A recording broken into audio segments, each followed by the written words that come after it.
You walk into your home after a long day, and the first thing you see is a cup on the counter. Not where it belongs, just sitting there, and something in you snaps tight. Your chest gets heavy. Your jaw clenches. Your brain starts sprinting. You can't sit down. You can't breathe right.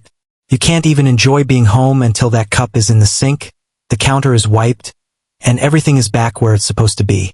People look at you like you're overreacting.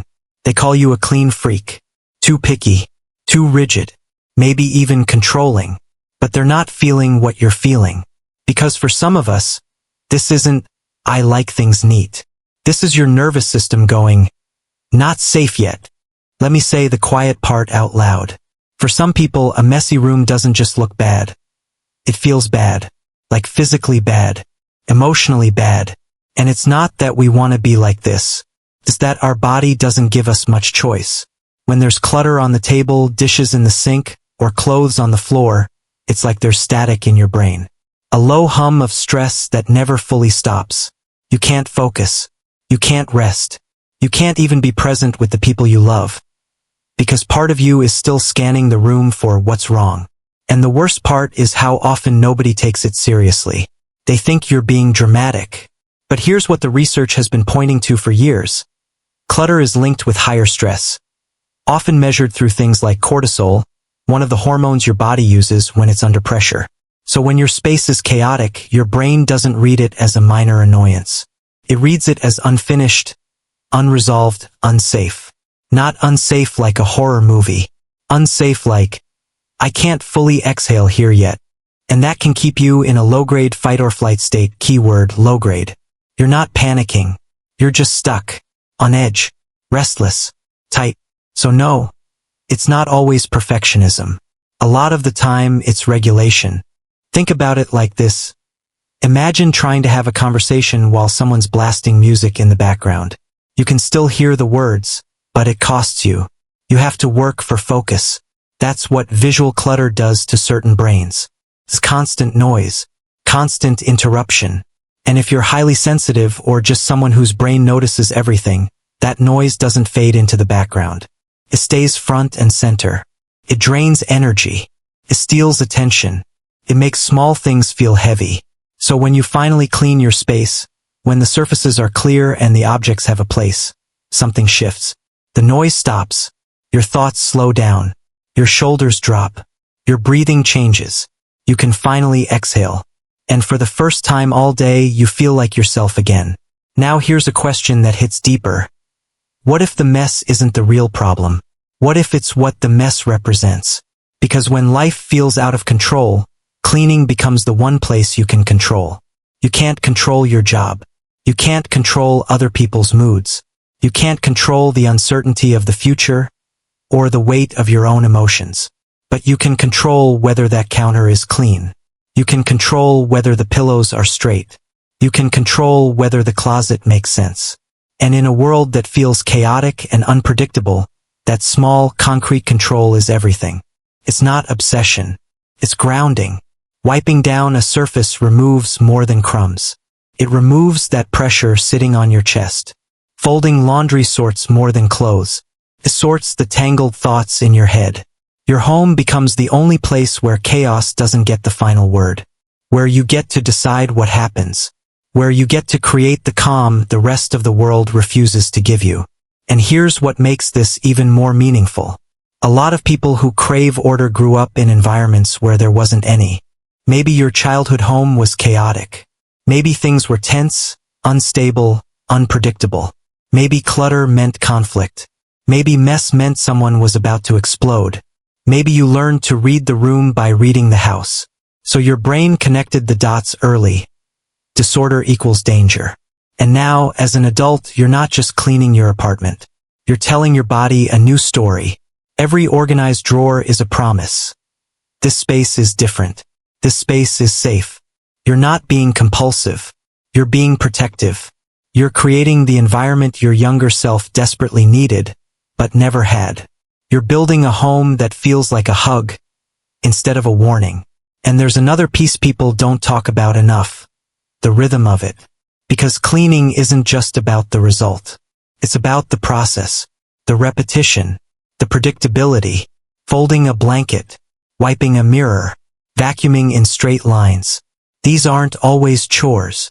Sometimes they're rituals. Your hands stay busy, and your mind finally gets to rest. Unlike the rest of life, problems you can't solve, questions you can't answer, cleaning gives you something rare, immediate feedback, visible progress, a beginning, a middle, and an end. You start with a messy counter. You wipe it down, and now it's clean. That's proof. Proof that effort leads to results. Proof you can make something better right now even if everything else feels impossible. And yes, your brain rewards that. A small dopamine hit. Not some magical cure. Just a quiet little chemical good job that whispers you've got this. And sometimes that whisper is the only encouragement you get all day. For some people, cleaning is meditation. It's therapy without the couch. It's self-soothing disguised as productivity. Where other people journal or go for a run or sit in silence, you scrub and sort and organize. And that's not wrong. That's beautiful. Because you've figured out what your nervous system needs to settle. You've learned how to care for your inner world by tending to the outer one. You've learned that peace isn't always something you find. Sometimes it's something you build, one clean surface at a time. Now, this is the part people misunderstand the most. They see your need for order and assume it's about judgment. They think you're silently critiquing them. They think you're trying to control them. But most of the time, it's not about them at all. It's about being able to breathe in your own home. It's about having a space where your brain isn't constantly on alert. And underneath that, for a lot of people, there's something even softer, responsibility. This feeling that if you don't maintain order, everything will fall apart. Not because you're arrogant, because you care so deeply. You want the people you love to feel comfortable. You want your home to be a place of rest, not stress. A spotless kitchen table isn't a demand. It's an offering. It says, I want this to feel safe for you. I want this to feel easy for you. That's not control. That's love. Love that doesn't always know how to speak, so it cleans instead. Behind a perfectly organized closet is often a soft heart. Person who fears letting others down. A person who uses tidiness to feel steady when everything else feels shaky. A person who's trying so hard to be enough that they've turned their environment into proof. So if you're that person, hear me. When you ask someone to put something back where it belongs, you're not being difficult. You're asking for help protecting the one thing that keeps you grounded. You're protecting your peace.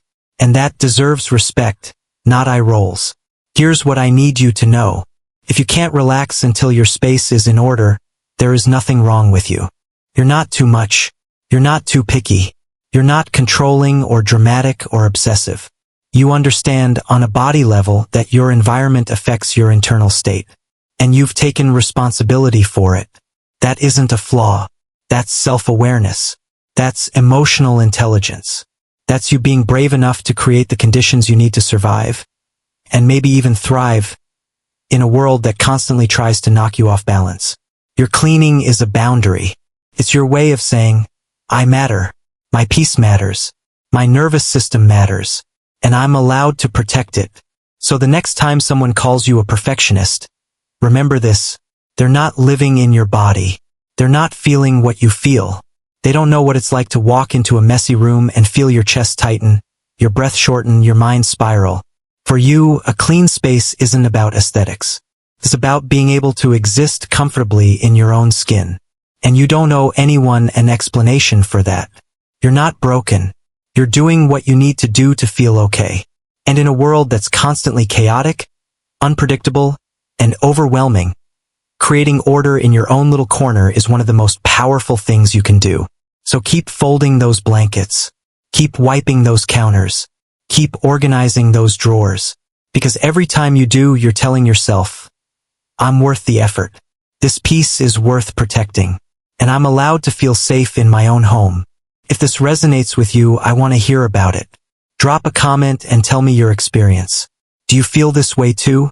Do people get it? Or do they brush it off? And if you're here because you want human behavior explained in a way that's simple, honest, and real, go ahead and subscribe. That's what this channel is about. And there's another video coming up next that's going to make you rethink one of your own patterns. so don't miss it.